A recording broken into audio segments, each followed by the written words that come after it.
ఏ క్రీడాకారునికైనా తన ఆట సరిపోదు అని పక్కన పెట్టేస్తే ఆ బాధ వర్ణనాతీతం. అది ఒక అగ్నిగోళంలా గుండెల్లో రగులుతూనే ఉంటుంది. ఆ మంటను కసిగా మార్చుకొని తనను తక్కువగా అంచనా వేసిన వాళ్ళకి బ్యాట్తోనే వాళ్ళకి సమాధానం చెప్పాలి, బదులివ్వాలి అనుకుంటారు. భారత యువ సంచలనం జమీమా రోడ్రిగ్స్ విషయంలో సరిగ్గా ఇదే జరిగింది. జట్టులో కీలక సభ్యురాలిగా ఉన్న జమీమా వరల్డ్ కప్ మొదటి 4 మ్యాచ్ల్లో తీవ్రంగా నిరాశపరిచింది. 2 మ్యాచ్ల్లో డకౌట్స్ అయింది, మరో 2 మ్యాచ్ల్లో నామమాత్రపు స్కోరు. అందుకే ఇంగ్లాండ్తో మ్యాచ్లో ప్లేస్ను కోల్పోయింది. ఇంగ్లాండ్తో అసలు మ్యాచ్ ఆడనివ్వలేదు, పక్కన పెట్టేశారు పూర్తిగా. భారత అభిమానుల నుంచి కూడా తీవ్రంగా విమర్శలు ఎదురయ్యాయి. ఎందుకు ఈమె డకౌట్ అవుతుంటే ఈమెను టీంలో ఎందుకు పెట్టుకున్నారు, ఈమె సరిగా ఆడట్లేదు, మన టీంలో ఎందుకు, ఈమెను పక్కన పెట్టేసేయండి, ఆ ప్లేస్లో ఇంకా బాగా ఆడే అమ్మాయిని తీసుకోండి, మన జట్టుకు గెలుపులో ప్రభావితం అవుతోంది, ఆమె స్కోర్ ఏం చేయట్లేదు, తీసి పక్కన పడేయండి అని చెప్పి చాలామంది విమర్శలు చేశారు.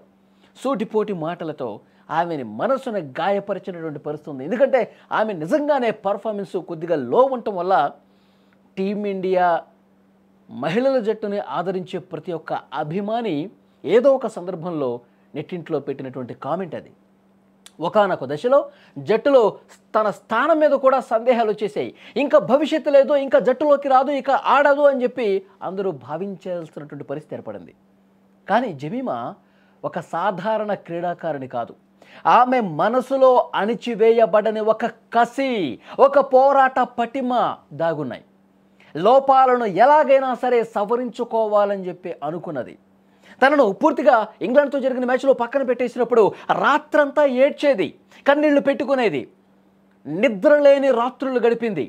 నేను మళ్ళీ ఎలాగైనా నా ఫామ్ని నేను తెచ్చుకోవాలి, మళ్ళీ నేను ఎలాగైనా బ్యాట్తోనే సమాధానం చెప్పాలి, మళ్ళీ నేను ఎలాగైనా మైదానంలో ఒక పోరాటం చేసే ఒక పులిలా తిరగబడాలని చెప్పి మనసులో భావించుకుంది. అలాగే కన్నీళ్లను ఉబికి వస్తున్నటువంటి ఆ కన్నీళ్లను కూడా బిగపట్టుకొని మనసులో బలంగా సంకల్పించుకుంది, మళ్ళీ నా సత్తా ఏంటో చూపించాలి, మళ్ళీ మన భారత జట్టును గెలిపించి నా సత్తా ప్రపంచానికి చూపించాలని చెప్పి బలంగా మనసులో అనుకుంది.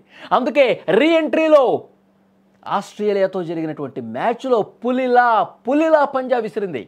జట్టుతో స్థానం కోల్పోయి మళ్ళీ వచ్చిన తర్వాత 76 పరుగులు న్యూజిలాండ్తో, నిన్న ఆస్ట్రేలియాతో 127 పరుగులతో అదరగొట్టేసింది.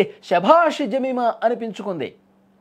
ఇక ఫైనల్ మ్యాచ్లో జమీమా ఆట గురించి అంటే మొన్న జరిగిన మ్యాచ్లో నిన్న ఎంత చెప్పినా తక్కువ అండి. ఆస్ట్రేలియా వంటి బలమైన జట్టుతో జరిగిన మ్యాచ్, 339 పరుగుల భారీ లక్ష్యం. ఆ లక్ష్యాన్ని ఛేదించాల్సింది చాలా క్లిష్టమైన పరిస్థితి. ఓపెనర్లు తక్కువ స్కోర్కి వెళ్ళిపోయారు. ఈ సమయంలో తీవ్రమైనటువంటి ఒత్తిడి ఉంది. ఆ ఒత్తిడిలో జమీమా క్రీజులోకి అడుగు పెట్టినటువంటి క్షణంలో ఆమె ముందున్నది కేవలం ఆస్ట్రేలియా బౌలర్స్ మాత్రమే కాదు, గతంలో తన మీద వచ్చినటువంటి విమర్శలు, ఈమెను పక్కన పెట్టేసేయండి, ఇలాంటి విమర్శలు, ఆరోపణలు, అనుమానాలు ఎన్నో ఉన్నాయి. అవన్నీ ఆమె కళ్ళ ముందు కనిపిస్తున్నాయి.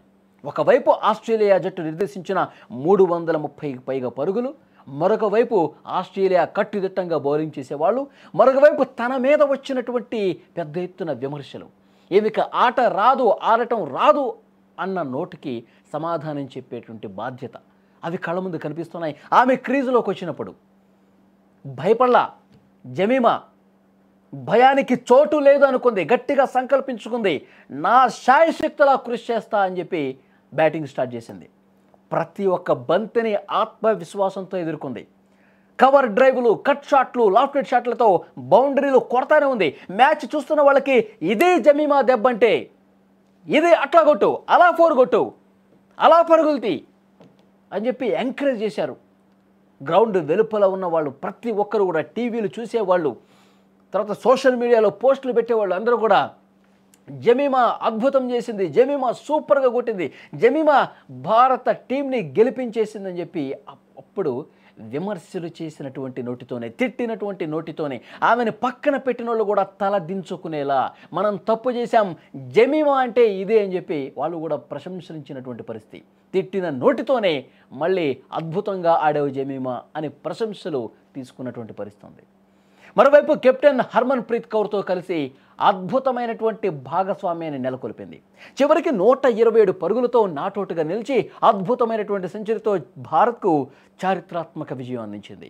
ఈ సెంచరీ కేవలం పరుగుల సంఖ్య మాత్రమే కాదండి, ఆమె పోరాట పటిమకు, కసికి, పట్టుదలకు.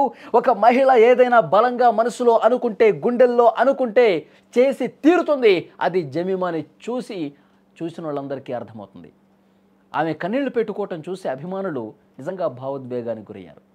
అవి కేవలం ఆనంద బాష్పాలు కాదు, తనపై పెట్టుకున్న నమ్మకం. ఆ నమ్మకాన్ని నిలబెట్టుకున్నందుకు తనను పక్కన పెట్టాలి అని చూసిన వాళ్ళకి తన ఆటతోనే బదులిచ్చినటువంటి పరిస్థితి. అందుకే ఆమె భావోద్వేగానికి గురైనప్పుడు కూడా ప్రతి ఒక్కరి కళ్ళల్లో, క్రికెట్ని అభిమానించే వాళ్ళ కళ్ళల్లో, జమీమా ఆట తీరును గత కొన్నాళ్లుగా పరిశీలించిన వాళ్ళ కళ్ళల్లో, ఆమెని విమర్శించినటువంటి వాళ్ళ కళ్ళల్లో ఒక్కసారిగా నీళ్లు తిరిగినటువంటి పరిస్థితి ఉంది. శభాష్ బేటా, అద్భుతంగా ఆడావు, ఎన్నో ఏళ్ల కళ భారత్ కప్పు సాధించాలని, దాన్ని ఒక్క అడుగు దూరంలో నిలిపావు, చాలా అద్భుతంగా ఆడావు అని చెప్పి ప్రశంసిస్తుంటే ప్రతి ఒక్కరూ కూడా ఆనందంతో ఈ విజయాన్ని పంచుకున్నటువంటి పరిస్థితి ఉంది. జమీమాకి సుమన్ టీవీ కూడా కంగ్రాట్స్ చెప్తోంది. ఫైనల్ మ్యాచ్కు సంబంధించి ఆల్ ది బెస్ట్ చెప్తోంది. నీ ఫామ్ని ఇదే విధంగా కొనసాగించు, ఇలాంటి పోరాట పటిమ, ఇలాంటి కసి, ఇలాంటి పట్టుదల నువ్వు కొనసాగించు. సౌత్ ఆఫ్రికాతో జరిగే ఫైనల్ మ్యాచ్లో కూడా అద్భుతంగా ఆడి ఇండియాకి కప్పు తీసుకొచ్చాయి. టీం అందరికీ కూడా Suman TV all the best చెప్తోంది. ఫైనల్లో మనం ఎలాగైనా గెలవాల్సిందే, కసిగా ఆడండి, గెలవండి, ప్రతి ఒక్క భారతీయుడు సగర్వంగా తలెత్తుకునేలా చేయండి. All the best team India.